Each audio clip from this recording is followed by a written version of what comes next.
بسم الله الرحمن الرحيم.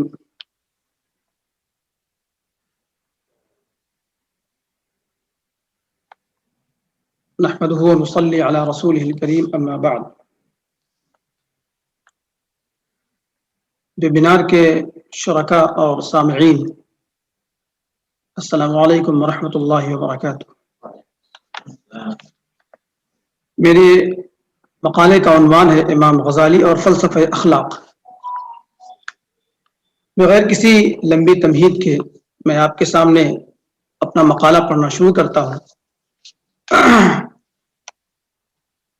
امام غزالی رحمۃ اللہ علیہ 5ویں صدی عیسوی کے عظیم ترین مفکر، فلسفی اور متکلم اسلام، ایران کے صوبہ خراسان کے ضلع طوس کے ایک معروف قصبہ طاہران میں سن 450 ہجری مطابق 1050 عیسوی میں پیدا ہوئے اور 14 جمادی الثانی 505 ہجری میں قصبہ طاہران ہی میں آپ کا انتقال ہوا. آپ کی کنیت ابو حامد تھی، جبکہ آپ کا نام محمد اور غزالی عرفیت تھی. آپ کے تصنیفی کارنامے: آپ نے مختلف موضوعات پر بہت ساری کتابیں تصنیف کی ہیں، جن میں کیمیائے سعادت اور احیاء العلوم کو بڑی مقبولیت حاصل ہوئی ہے. یورپ میں جدید فلسفے کا بانی ڈیکارٹ کافی حد تک امام غزالی کے فلسفہ اخلاق سے متاثر نظر آتا ہے. اس کی تحریروں میں فلسفہ غزالی کی جھلک صاف دکھتی ہے. بقول شخص سے یورپ کے جدید فلسفہ اخلاق کے بانی ڈیکارٹ کے زمانے میں اگر کتاب احیاء العلوم کا ترجمہ فرنچ زبان میں ہو گیا ہوتا تو سبھی لوگ یہ کہتے کہ اس نے امام غزالی کے مضامین کو احیاء العلوم سے چرا لیا ہے. غزالی نے کسی بھی سطح پر عقل کی اہمیت سے انکار نہیں کیا ہے، بلکہ صرف یہ کہا ہے کہ عقل کے لامحدود ہونے کے باوجود اس کے ذریعے سبھی حقائق کا ادراک ممکن نہیں ہے. اور اسی بات کو جب 800 سال بعد مشہور مفکر کانٹ کہتا ہے تو اسے نئے فکری و فلسفیانہ مناہج اور رجحانات کا بانی تصور کیا جاتا ہے، جبکہ یہ چیز 800 سال پہلے حضرت امام غزالی رحمۃ اللہ علیہ نے بتا دی تھی. اب آپ کے سامنے میں بتاؤں گا کہ امام غزالی رحمۃ اللہ علیہ کی نظر کس طرح سے اخلاقی فلسفے پر ہے. امام غزالی نے یونانی، دیومالائی، دور اسکار، غیر سائنسی اور غیر منطقی عقلی موشگافیوں کو پامال کیا اور زبردست تحلیلی مناہج کی بنیاد رکھی. کتاب احیاء العلوم کے ذریعے تمام اسلامی تعلیمات اور اخلاقی نظام میں ضابطہ بندی کی. اس طرح اخلاق و تصوف کو اسلام کا جزء لا ينفک اور اس کی روح قرار دیا. امام غزالی رحمۃ اللہ علیہ نے اسلامی دنیا کو داخلی، دینی، روحانی اور سماجی انتشار سے باہر نکالا. سارے مسائل کو فلسفہ اخلاق کے دائرے میں سمیٹ کر اسلامی متصوفانہ اخلاق سے مربوط کر دیا. فلسفیانہ طرز اخلاق کی ابتدا اور امام غزالی کے فلسفہ اخلاق کا امتیاز. یوں تو امام غزالی سے پہلے فلسفہ اخلاق کے متعلق بہت ساری کتابیں تصنیف ہو چکی تھی، فلسفیانہ طرز پر بھی اور مذہبی طرز پر بھی، کیونکہ اسلام کی تعلیم کا خلاصہ ہی اخلاق ہے. تاہم فلسفیانہ طرز پر اس کی ابتدا اس زمانے میں ہوئی جب یونانی علوم و فنون کی کتابیں عربی زبان میں ترجمہ کی گئیں، کیونکہ ان کی راہ سے اخلاقیات کے ذریعے بے دینی کو فروغ ملنے لگا، فروغ ملنے کا اندیشہ ہوا.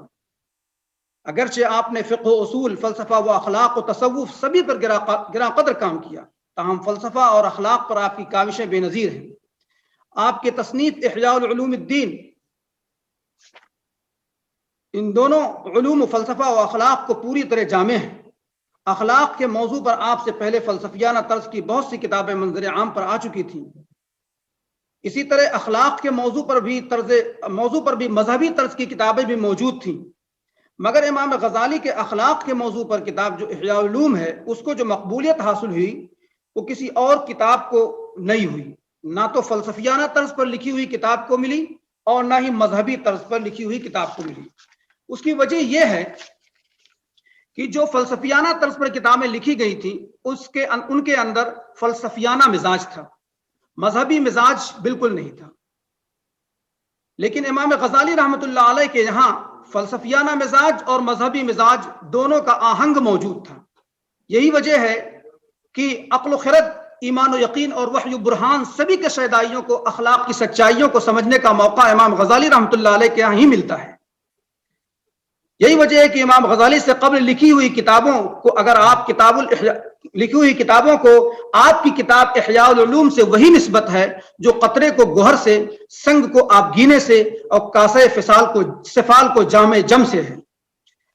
احیاء العلوم کی یہ بڑی خصوصیت یہ ہے کہ اس میں سہل پسندی، عام فہمی اور دل آویزی کے باوجود فلسفہ اور حکمت کے معیار سے کہیں نیچے نہیں اتری ہے۔ یہی وجہ ہے کہ امام راضی سے لے کر الی زماننا ھذا ہر علمی و عامی شخص آپ کی اس کتاب سے اپنے طور پر لطف اندوز ہو رہا ہے، جبکہ اس سے قبل کتابوں میں یہ خصوصیت مفقود نظر آتی ہے۔ اب ہم آپ کو یہاں سے یہ بتلانا چاہیں گے کہ اخلاق ہے کیا چیز، اس کی تعریف کیا ہے۔ اکثر علماء قدیم و جدید نے اخلاق کی تعریف میں سہل انگاری سے کام لیا ہے اور اس کی ماہیت و حقیقت کے بجائے ثمرات کو بیان کیا ہے۔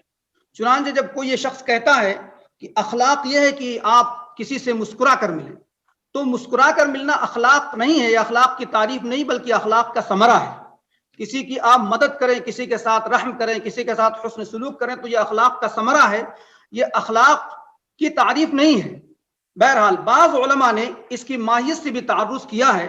چنانچہ علامہ زبیدی فرماتے ہیں کہ خلق خا اور لام کے پیش کے ساتھ بولا جاتا ہے۔ خلق یہ اس حیت اور حالت کا نام ہے جو نفس انسانی میں اس طرح راسخ اور قائم ہے کہ اس کی وجہ سے نفس سے اعمال اور کردار بآسانی و بسہولت صادر ہوتے ہیں اور بغیر غور و فکر کے وجود پذیر ہوتے رہتے ہیں۔ اگر یہ حالت و حیت ایسے نہج و اسلوب پر قائم ہے کہ اس کے ذریعہ صادر شدہ اعمال عقل و شرع کی نگاہ میں اعمال جمیلہ و محمودہ ہیں تو اس کا نام خلق حسن ہے، اور اس کے برعکس اعمال سیئہ و غیر محمودہ وجود آتے ہیں تو وہ خلق سیئہ یا بد اخلاقی ہے۔ اور نفس کی حیت و حالت کے ساتھ رسوخ کی قید اس لیے لگائی ہے کہ اگر گاہے گاہے نفس سے کسی عمل کا صدور ہو بھی جائے مگر وہ نفس میں راسخ و ثابت نہ رہے تو وہ خلق حسن نہیں کہلایا جا سکتا۔ اسی طرح سہولت کی قید کا مطلب یہ ہے کہ اگر کوئی امر حسن نفس سے بتکلف و تعب صادر ہو بھی جائے تب بھی اس کو خلق حسن نہ کہیں گے۔ خلق حسن تو جب ہی کہلایا جا سکتا ہے کہ وہ نفس میں اس طرح پیوست ہو گیا ہو کہ فکر و غور اور مشقت کا سوال ہی باقی نہ رہے، بلکہ وہ نفس کے لیے فطرت اور طبیعت ثانیہ بن جائے۔ امام صاحب لکھتے ہیں کہ خلق اور خلق دونوں قریب المعنی ہیں جو اکثر ایک ساتھ استعمال ہوتے ہیں۔ چنانچہ کہا جاتا ہے فلاں کا خلق اور خلق دونوں اچھا ہے، یعنی اس کا ظاہر و باطن دونوں حسین ہیں۔ دراصل انسان دو اشیاء کا مجموعہ ہے، ایک جسم دوسرے روح۔ جسم کی ایک شکل ہے، اسی طرح روح کی بھی ایک اچھی بری شکل ہے، لیکن اس کا دار و مدار ظاہری حیت اور باطنی اخلاق پر ہے۔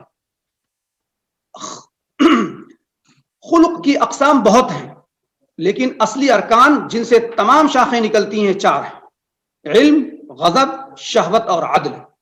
انہی چار قوتوں کے اعتدال کا نام حسن خلق ہے، اور ان میں بے اعتدالی اور عدم توازن بدخلقی کا شاخسانہ ہے۔ علم کی قوت میں اعتدال کا نام حکمت ہے، اور حکمت ہی تمام اخلاق حسنہ کی جڑ اور بنیاد ہے۔ غضب کی قوت میں اگر اعتدال ہو اور وہ عقل کے قابو میں ہو تو اس کو شجاعت کہتے ہیں، اور شجاعت اپنے مظہر کے لحاظ سے مختلف شکلوں میں نمایاں ہوتی ہے، جیسے خودداری، دلیری، آزادی، حلم، استقلال، ثبات اور وقار وغیرہ۔ لیکن جب قوت غضب اعتدال سے منحرف ہو کر افراط کا شکار ہوتی ہے تو تحور بن جاتی ہے، اور اس سے سلسلہ بسلسلہ غرور، نخوت، خود پرستی، خود بینی وغیرہ پیدا ہوتی ہے، اور جب تفرید کا شکار ہوتی ہے تو ذلت پسندی، کم حوصلگی، بے طاقتی اور دنات کی شکل میں ظہور پذیر ہوتی ہے۔ شہوت کی قوت میں جب اعتدال ہوتا ہے تو یہ عفت بن جاتی ہے اور مختلف قسم کے مظاہر میں ظہور پذیر ہوتی ہے۔ چنانچہ حیا، صبر، درگزر، قناعت، پرہیزگاری، لطیف مزاجی، خوش طبعی، بے لوثی جیسے مظاہر کی شکل میں یہی جو ہے شہوت اپنے اعتدال کی شکل میں ظاہر ہوتی ہے۔ لیکن جب یہی شہوت افراط و تفرید کا شکار ہوتی ہے تو اس سے حرص و طمع، بے شرمی، فضول خرچی، ریا، اوباشی، رندی، تملقی، چاپلوسی، حسد وغیرہ جیسے قبیح سے قبیح اوصاف پیدا ہوتے ہیں۔ عقل کی قوت معتدل ہوتی ہے تو حسن تدبیر، جودت ذہن، اصابت رائے پیدا ہوتی ہے، لیکن جب اس میں افراط ہوتی ہے تو مکر و فریب، ہیلا سازی، عیاری وغیرہ قسم کے اخلاق پیدا ہوتے ہیں۔ تفرید کی صورت میں حماقت، سادہ پن، نافہمی وغیرہ کا ظہور ہوتا ہے۔ امام غزالی رحمۃ اللہ علیہ نے اگرچہ یہ تحقیق بعض فلاسفہ کے طرز پر بیان کی ہے، تاہم طرز ادا اور تحقیق تفہیم، طریق تفہیم ایسا ہے کہ بات دل میں اترتی چلی جاتی ہے اور کسی قسم کا اغلاق اور پیچیدگی نظر نہیں آتی ہے، اور یہی امام غزالی رحمۃ اللہ علیہ کے فلسفہ اخلاق کا امتیاز ہے۔ امام صاحب نے اخلاق کی اس تحدید و تقسیم کے بعد اس پر بحث کی ہے کہ آیا انسانی اخلاق قابل اصلاح و فساد ہیں یا نہیں۔ اس سلسلے میں قدیم فلاسفہ کا اختلاف ہے۔ بعض اس بات کے قائل ہیں کہ یہ چیزیں انسان کی ذاتی اور جبلی اور ناقابل صلاح و فساد ہیں، جبکہ جالینوس کا قول ہے کہ بعض انسان بالطبع شریف اور بعض بالطبع شریر، بعض دونوں کے بیچ بیچ، اور یہی بیچ بیچ والا طبقہ قابل اصلاح ہوتا ہے۔ امام صاحب کی رائے ہے کہ بد اخلاقی اور خوش اخلاقی کوئی بھی شے انسان کی جبلی اور طبعی نہیں ہے، بلکہ جو کچھ بھی ہے وہ تعلیم و تربیت کا اثر ہے، اور جب تربیت بہتر ہوتی ہے تو انسان سے اچھے اعمال سرزد ہوتے ہیں۔ عمل سے زندگی بنتی ہے، جنت بھی جہنم بھی، یہ خاکی اپنی فطرت میں نہ نوری ہے نہ ناری ہے۔ امام صاحب نے ان حکما کو جن کا قول یہ ہے کہ اخلاق قابل اصلاح نہیں ہے، کیونکہ دنیا میں ایک بھی ایسی مثال نہیں ہے کہ شہوت و غضب اور خود پرستی وغیرہ کا بالکل ہی خاتمہ ہو جائے، جواب دیتے ہوئے لکھتے ہیں کہ حاشا وکلا، ان قوا کا معدوم کرنا مقصود نہیں ہے، یہ تمام قوا مصالح زندگی کے لحاظ سے پیدا کیے گئے ہیں۔ اگر غضب کی قوت بالکل مفقود ہو جائے تو انسان اپنے آپ کو دوسروں کے حملے سے نہ بچا سکے گا اور خود ہلاک ہو جائے گا۔ شہوت کی قوت جاتی رہے تو نسل انسانی منقطع ہو جائے۔ علم اخلاق کا مقصود یہ ہے کہ یہ تمام قوا باقی رہیں لیکن ان میں اعتدال آ جائے۔ یہی وجہ اللہ تعالیٰ نے والکاظمین الغیظ والعافین عن الناس واللہ یحب المحسنین فرمایا، والفاقدین الغیظ نہیں فرمایا، یعنی کہ جن کے اندر غصہ ہی نہ ہو۔ غصہ کی تخلیق اللہ تبارک و تعالیٰ کی بہت بڑی حکمت ہے اور یہ مقصود ایزدی ہے۔ اس کے اندر اعتدال یہ دراصل مقصود ہے، اس کی تمازت کو برداشت کر کے جاد حق پر قائم رہتے ہوئے عفو درگزر کرنا مقصود ہے۔ اب میں اس کے بعد آپ کو بتلانا چاہوں گا کہ اخلاق کا استیعاب کس طریقے سے دوسرے فلاسفہ نے کیا ہے اور کس طریقے سے امام غزالی رحمۃ اللہ علیہ نے کیا ہے۔ دراصل امام غزالی رحمۃ اللہ علیہ کے علاوہ بھی دوسرے فلاسفہ نے بھی استقصا کیا ہے اخلاقی امراض کا، لیکن جیسے ابو طالب مکی، راغب اصفہانی، یعقوب بن مسکویہ، ان لوگوں کا نام آتا ہے، لیکن ان لوگوں نے یا تو مکمل طور پر احاطہ ہی نہیں کیا ہے یا پھر ہر ایک کی تدقیق و تفصیل سے باز رہے ہیں، جبکہ امام صاحب نے استقصا کے ساتھ جو مشگافیاں اور نکتہ سنجیاں بیان کی ہیں ان کی ہوا بھی دیگر حکما کو نہیں لگی ہے۔ یہی وہ شے ہے جو امام صاحب کو دوسرے تمام حکماء یونان و اسلام سے ممتاز کر دیتی ہے۔ میں اس سلسلے میں آپ کو 2 مثالیں دوں گا، اختصار کی غرض سے صرف 2 مثالیں آپ کے سامنے عرض کر رہا ہوں۔ پہلی مثال جس میں امام صاحب نے کس قدر موشگافی اور نکتہ سنجی سے کام لیا ہے، آپ فرماتے ہیں کہ ایسے موقع پر انسان زیادہ غلطی کرتا ہے جہاں ایک کام کے نیک و بد دونوں پہلو نکلتے ہیں۔ امام صاحب نے ایسے موقع پر نیکی اور بدی کے درمیان تمیز کے علامات اور دلائل بتائے ہیں۔ مثلا ریاکاری کی شناخت کا طریقہ یہ بتلایا ہے کہ کہیں کوئی عالم یا مدرس ہو اور اس کا علم، درس یا وعظ لوگوں میں مقبول ہو، اب اگر اس سے بڑا کوئی آ جائے تو اس کو اگر تکلیف ہو اور اپنے پیرووں کی تعداد میں کمی سے کڑھن محسوس کرتا ہو تو سمجھو کہ یہ ریاکار ہے، اور اگر خوش ہوتا ہو تو سمجھو کہ یہ مخلص ہے، کیونکہ اب اس سے بہتر طریقے سے ایک دوسرا شخص انجام دے رہا ہے دینی کام کو تو اسے خوش ہونا چاہیے۔ اگر یہ خوش نہیں ہوتا ہے تو ریاکار ہے، اور اگر خوش ہوتا ہے تو یہ مخلص ہے۔ افسوس کہ ہمارے معاشرے میں بالخصوص علماء برادری میں یہ مرض بے انتہا عام ہے۔ اگر کسی مدرس کی کسی فن میں دھاک ہے اور اس دھاک کو کسی نووارد کی وجہ سے ٹھیس پہنچتی ہے تو کیا کچھ نہیں کر گزرتے ہیں۔ یہ سب اس لیے ہوتا ہے کہ ہمارے دل اخلاص کی دولت سے خالی ہوتے ہیں۔ ہمیں ایسے موقع پر اپنے احشائے قلب میں جا کر اپنی نیت کو اچھی طرح ٹٹولنا چاہیے، ورنہ یہ پڑھنا پڑھانا، واعظ و نصیحت سب کچھ ہیچ اور بیکار اور عذاب دوزخ کا سامان بن سکتے ہیں۔ مثال ثانی، بعض امراض اخلاقیہ ایسے بھی ہیں جن میں سے بہت ساری اقسام نکلتی ہیں، اور ان میں بعض ایسی غامض اور دقیق ہوتی ہیں کہ مریض تو کجا، طبیب کو بھی مشکل سے شناخت ہو پاتی ہے۔ قدمہ کے تصنیفات میں ان اخلاقی امراض کا مطلق ذکر نہیں ملتا۔ امام صاحب نے ایسے مقامات پر پوری تدقیق سے بہت ہی شاندار تشریح فرمائی ہے۔ مثلا ریا کے بارے میں یوں رقم تراز ہیں کہ اس کی 3 قسمیں ہیں: جلی، خفی، اخفا۔ ایک شخص لوگوں کو دکھانے کے لیے کوئی عبادت کا کام کرتا ہے تو یہ ریائے جلی ہے۔ ایک اور شخص جو تنہائی میں بھی پورے خشوع و خضوع سے عبادت کرتا ہے اور مطلق اس میں ریا کا شائبہ نہیں ہوتا، لیکن اگر اس کے پاس کوئی آ جاتا ہے تو خود بخود اس کا دل تنہائی کی عبادت سے کہیں زیادہ لگنے لگتا ہے، تو یہ ریائے خفی ہے۔ اسی طرح ایک تیسرا شخص ہے جس کے خشوع خضوع پر کسی کے آنے جانے سے فرق نہیں پڑتا، جلوت و خلوت کی عبادتیں اس کے لیے یکساں ہوتی ہیں، لیکن اگر اس کی عبادت کی خبر کسی اور کو ہوتی ہے تو اس کے دل میں اپنے آپ سے خوشی پیدا ہو جاتی ہے۔ امام صاحب اسے ریاء اخفا کہتے ہیں، چونکہ ریا کا مادہ پہلے سے قلب میں موجود تھا، اسباب کے فقدان کی وجہ سے ظاہر نہیں ہو رہا تھا۔ جیسے کہ چقماق میں آگ ہوتی ہے لیکن ظاہر نہیں ہوتی، لیکن جیسے ہی پتھر سے رگڑ ہوتی ہے ظاہر ہو جاتی ہے، چونکہ ریا بدرجہ محرک قلب میں موجود تھی، اس لیے موقع پا کر ظاہر ہو گئی۔ ابھی تک تو ہم نے آپ کے سامنے اس کی تشخیص، اخلاقی امراض کی تشخیص کے متعلق باتیں کی ہیں۔ اب نمبر آتا ہے کہ اس کا علاج کیسے ہو، اخلاقی امراض کا علاج۔ تو اس سلسلے میں حکمائے یونان کے ہاں 2 طریقے ہیں۔ ایک طریقہ تو یہ ہے کہ اگر کسی میں بخل پایا جائے تو اس سے سخاوت کا پابند بنا دیا جائے، اور کسی کے اندر اگر غضب پایا جائے تو اس کے اندر غضب کے مخالف جو چیز ہے وہ اس کے اندر پیدا کی جائے۔ کسی کے اندر بزدلی ہے تو اس کے اندر شجاعت پیدا کی جائے۔ اس لیے اگر ان دونوں کا لیکن دوسری چیز کیا ہے، دوسرا طریقہ یہ ہے کہ غضب اور بزدلی 2 ایسی چیزیں ہیں کہ اگر ان دونوں کا علاج ہو جائے تو سارے امراض کا علاج ہو جائے۔ تو فلاسفہ کے نزدیک، حکماء یونان کے نزدیک علاج کے 2 طریقے ہیں۔ ایک طریقہ تو یہ ہے کہ اس کی ضد کو اس کے اندر پیدا کیا جائے، اور دوسرا طریقہ یہ ہے کیونکہ غضب اور بزدلی تمام بد اخلاقیوں کی جڑ ہے، ان دونوں کا علاج کر دیا جائے تو ساری بد اخلاقیاں انسان کی ختم ہو سکتی ہیں۔ امام صاحب پہلے طریقے سے تو حکماء یونان سے اتفاق کرتے ہیں، تاہم دوسرے طریقے کو آپ سرے سے تسلیم ہی نہیں کرتے کہ غضب اور بزدلی ہی تمام بد اخلاقیوں اور تمام امراض کا جڑ ہے، کیونکہ آپ کے نزدیک ہر مرض کے علیحدہ اسباب ہوتے ہیں۔ یہیں سے امام صاحب کا تمام حکماء پر تفوق اور امتیاز ثابت ہو جاتا ہے، اور یہ کہ آپ نے نہایت نکتہ سنجی اور دقت نظر سے ہر مرض کے اسباب الگ الگ تحقیق کیے ہیں اور ان کے علاج بھی تجویز فرمائے ہیں۔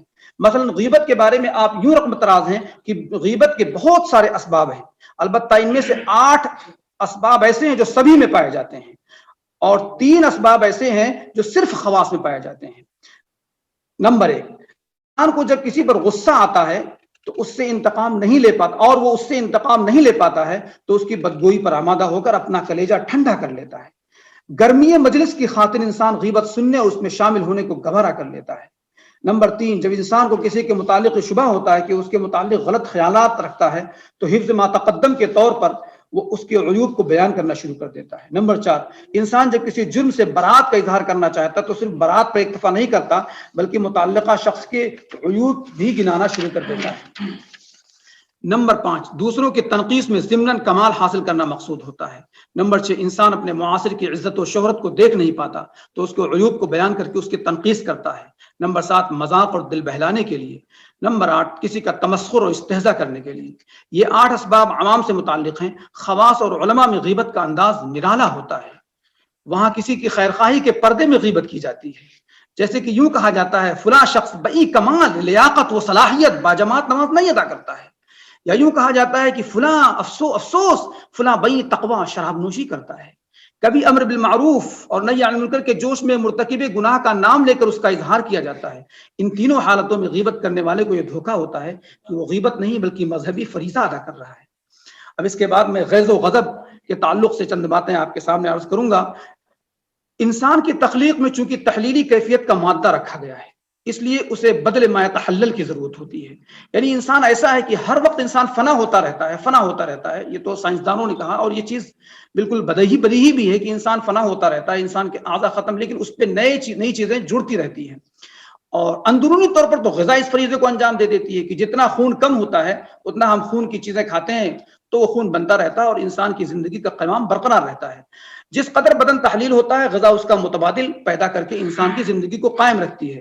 بیرونی طور پر نقصان سے تحفظ کے لیے غیظ و غضب کو پیدا کیا، اس لیے انسان میں غصے کا ہونا فطری بات ہے۔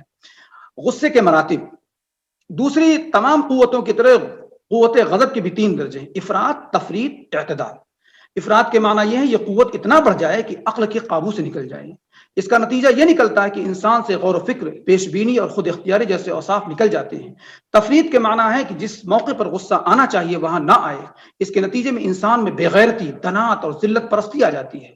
لوگوں میں سخت بےہودگی دیکھتا ہے، بدتمیزی دیکھتا ہے، بدکاری دیکھتا ہے، مگر اسے کچھ بھی احساس نہیں ہوتا. تیسری شکل اعتدال کی ہے جو افراط و تفرید کے بیچ ہے.